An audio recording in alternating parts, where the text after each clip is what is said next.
But ladies and gentlemen, let us say the man who had the vision of this school, the man who put out the call and put down the challenge to these individuals to come to Little Rock, Arkansas, to be a part of the inaugural class of the Clinton School of Public Service.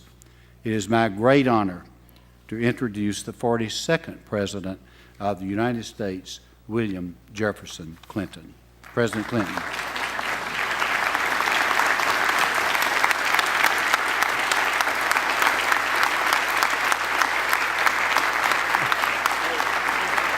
Glad you're here. Thank you. I heard your whole speech. Oh,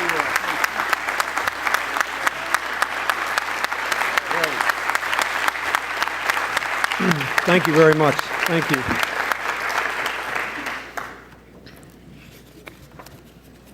I told Senator Pryor I not only was here, I heard his whole speech. Dr. Sugg, Dr. Bruce, Dean Rutherford, God, that sounds strange to me. Freddie Petit, Lena Moore, Mrs. Beebe, Mayor Daley, ladies and gentlemen of the graduating class, first of all, I'd like to thank you for inviting me to give this address. I'd like to thank especially David Pryor for helping to start this school. I doubt if we would be here had it not been for his willingness one more time to serve.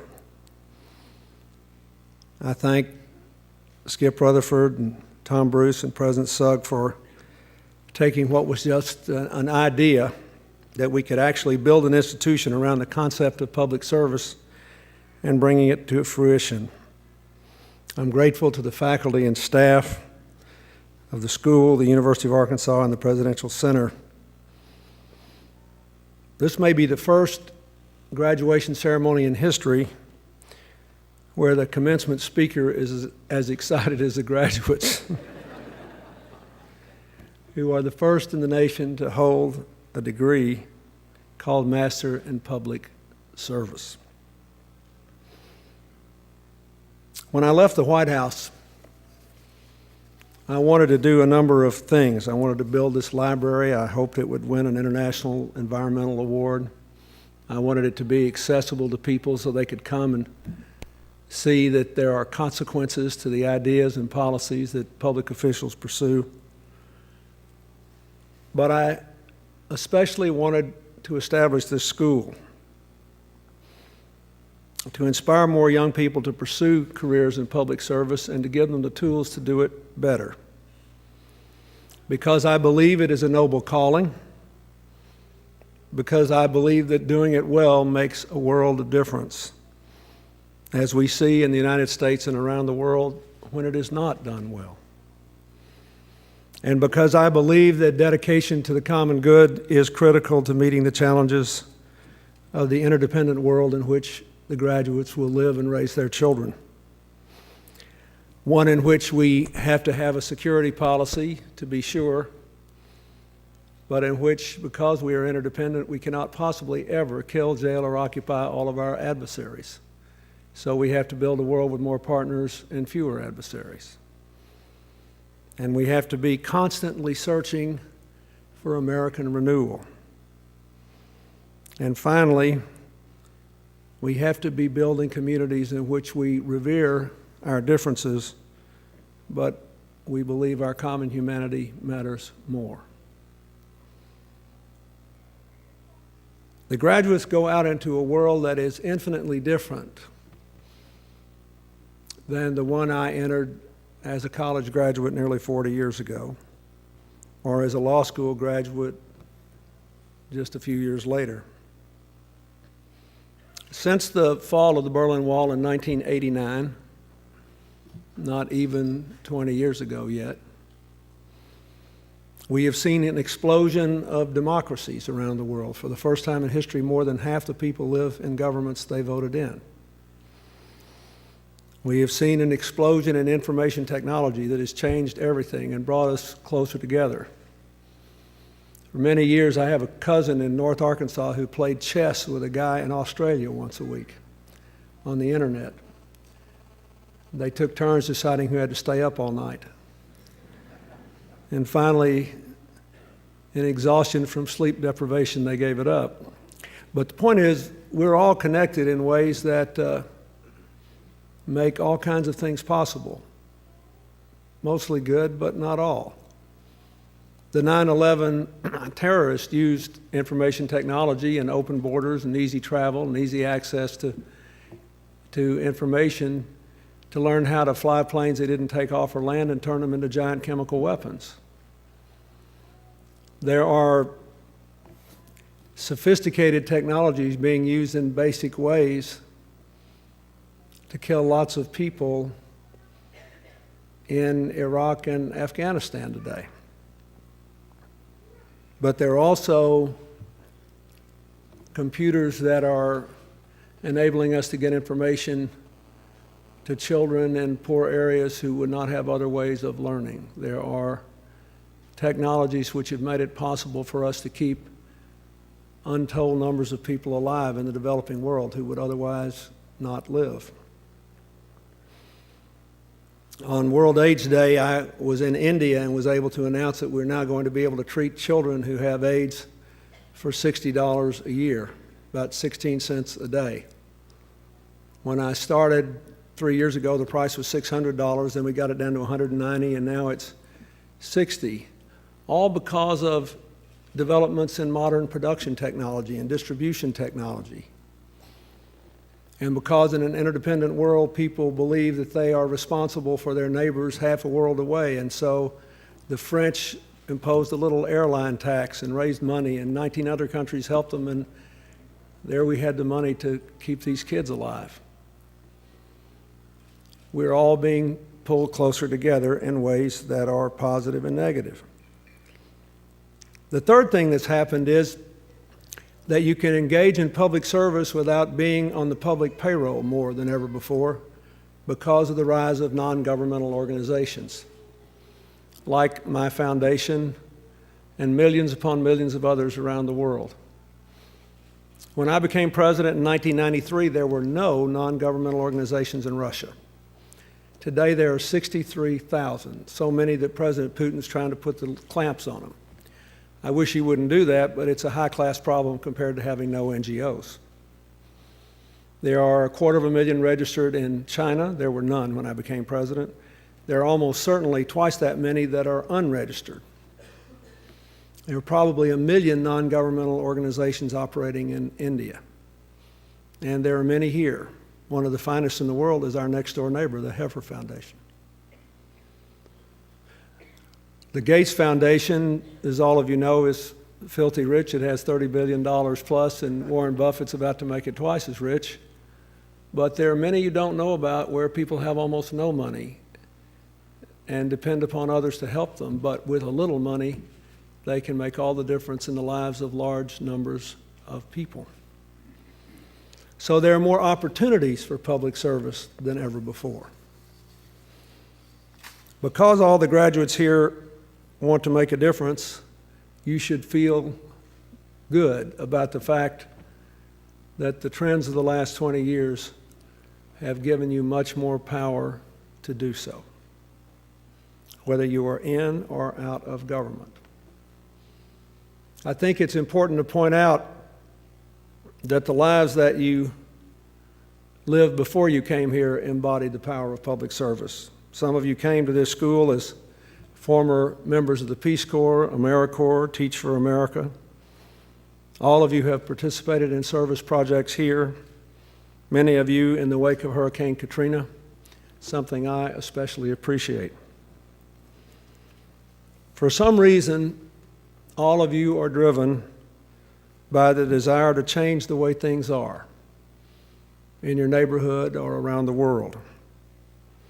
You have participated in service projects in the Arkansas Delta through international summer internships and individual internships at home. You put your studies into practice, and in so doing, you have changed lives for the better.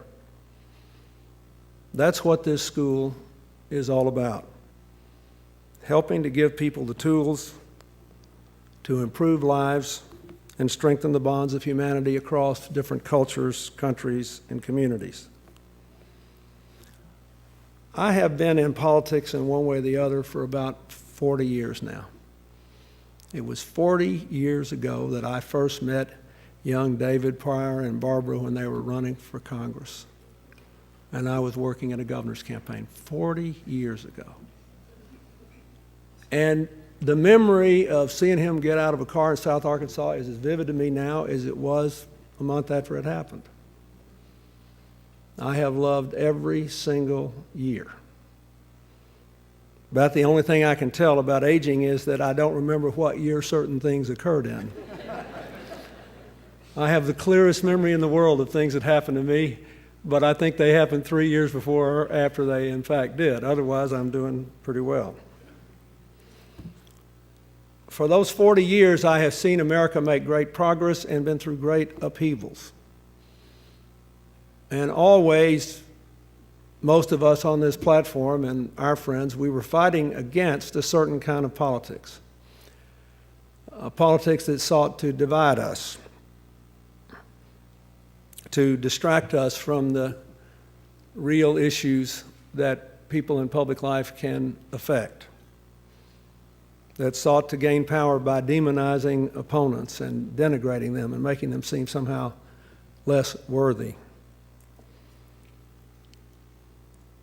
I have seen the coverage of politics often polluted by an obsessive concern with positioning and power and what people say rather than what politicians do and what the consequences of their actions are on people today and in the future. America has been well served by its conservative and its progressive traditions. When we emphasized philosophy over ideology, when we emphasized evidence over attack, when we emphasized argument over assertion. We have somehow struggled over all these years to meet the challenges of every age and to emerge stronger.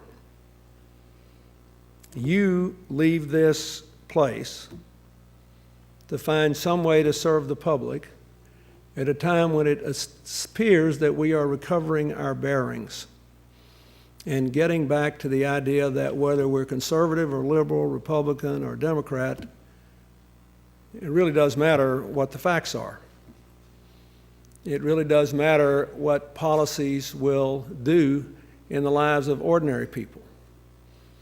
That argument is better than attack, and the public interest is a more noble goal than the advancement of various particular ones. In the end, I hope your life in public service, however you pursue it, will be governed by a simple test. Are the people you sought to serve better off when you quit than when you started?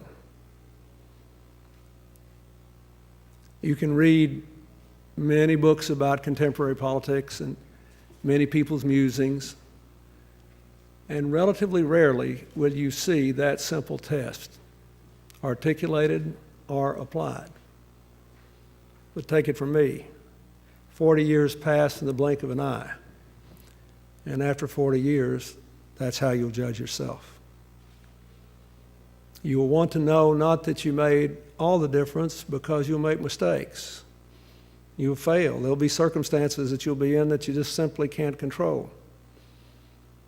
Real life will intrude on you. All your demons and passions and dreams and nightmares. But if, at the end of it all, you can say that the people you sought to serve are better off when you stopped than when you started, it will all have been worth it and more. I think before I close, I should say that at times like this, when we have achieved something through hard work and effort, we are tempted to believe that we did it on our own. Or as one wag used to say, every politician wants you to believe he was born in a log cabin he built himself. I have had an improbable life these last 40 years. Looking back on it, I think not very much of it was due to my own God-given abilities, and far more due to the influence of my family, my teachers, my mentors, my friends, the people that helped me when I was down and liked me when I messed up as well as when I did well. So as you leave today, I hope you will take some time to express your gratitude to those who inspired you to come to this place today.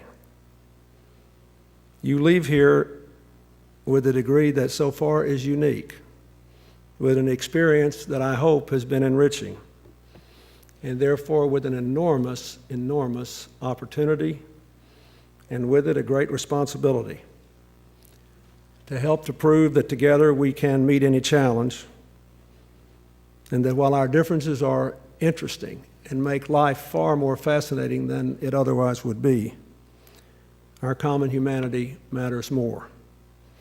I wish you infinite success in serving that common humanity. Thank you very much.